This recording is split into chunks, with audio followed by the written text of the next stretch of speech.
A day in my life with your pokpokerang bayot. This is Mondayak, your shalang aming bayot. Correct.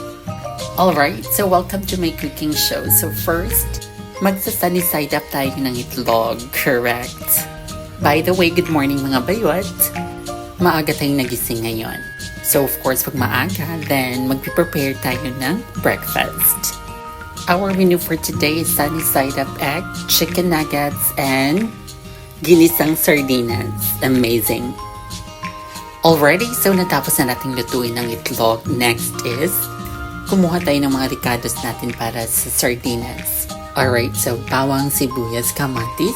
So done na tayo sa itlog. So next is our chicken nuggets.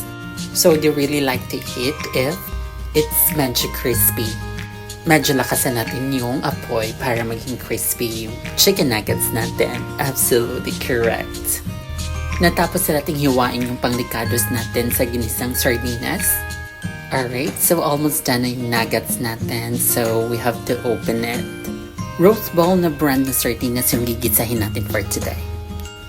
Already, so luto na yung chicken nuggets natin. Perfect. And it's crispy delicious mga bayot. Correct. And the main dish, of course, ang ginisang sardinas na yung isunod nating iluto. Hinugasan natin ulit yung kawali natin. Alright, so simulan na natin. So maglagay tayo ng konting mantika. Normally, ito talaga yung mga pang-agahan natin ng mga pagkain. Ito kasi yung madaling maluto. Of course, nagmamadali tayo pag morning. So, kailangan yung lutuan talaga na mabilisan. Absolutely right. Alrighty, so ginisa natin yung sibuyas and then the bawang. Every time talaga ako nagluluto, inuuna ko talaga yung sibuyas. I really don't know why, but yun talaga yung nakahiligan ko bago yung bawang. Diba nakikita natin sa mga cooking show na uuna talaga yung bawang? Correct. So next is the kamatis. Alright, so konting saute lang mga bayot. Correct. Palakasan na natin konti yung apoy natin. I really love to cook talaga din. Alright, and lastly, yung green onion natin.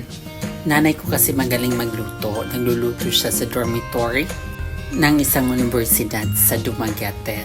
So, nagmana tayo doon sa kanya. Correct. And lastly, ibuhos na natin yung sardinas natin. In fairness, iba yung lasa ng roast bowl. Medyo mas expensive daw to siya sa ibang mga sardinas. Super malasa siya. I've tasted. This is my first time to taste it. This brand of sardines.